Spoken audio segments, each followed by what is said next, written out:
Welcome to my channel Snehal Rajput. कहानी बहरूपिया भाग 27।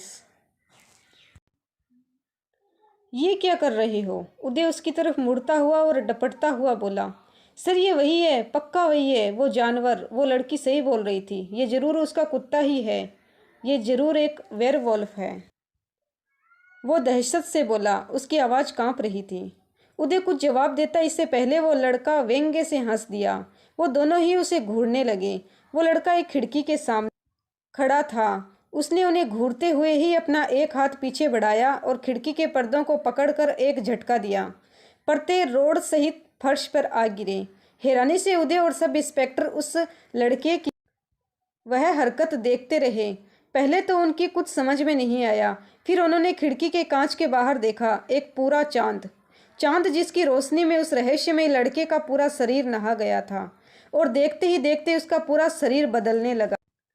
उसकी लंबाई और देखते ही देखते उसका पूरा शरीर बदलने लगा। उसकी लंबाई बढ़ रही थी, आंखों का रंग बदलने लगा था, हाथ पैर लंबे होकर नुकीले पंजों में बदल रहे थे, नाक आगे बढ़कर एक लंबी थूथन में बदल रही थी, पूरे शरीर पर लंबे काले बाल आ रहे थे।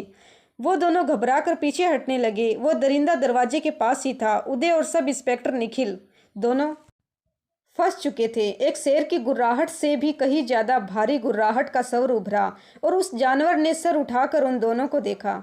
तो ये था उनका अपराधी, वो सीरियल किलर, इन दिनों शहर में हो रही निर्हंस हत्याओं का जिम्मेदार। तो अनुष्का सही थी, इन सबके पीछे एक वेयरवुल्फ था।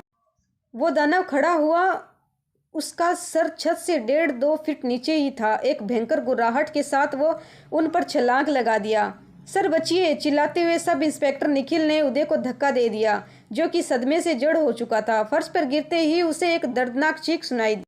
वो जल्दी से पलटा। उसके सब इंस्पेक्टर को उस बहशी ने दबोच रखा था। उसका मजबूत जबड़ा निखिल की गर्दन में धंस चुका था। उदय ने गन निकाली और उस पर बेतहाशा गोलियां दागने लगा। कोई फायदा नहीं हुआ। ऐसा लग रहा था वो उस पर कंकड़ फेंक रहा हो। वो निखिल को लेकर उछल कर खिड़की पर पहुंचा। उदय समझ गया कि वह उसे लेकर भागने को तैयार है। नहीं, उदय सब भूलकर उसकी तरफ लपका। उस हैवान का एक हाथ घूमा और वो उसी वेग से वापस फेंका गया। फिर जैसे कोई भेड़िया अपने जबड़े में कोई मेमना दबाए हो, उतनी ही आसानी से वो सब इंस्पेक्टर निखिल को लेकर वहां से भाग गया।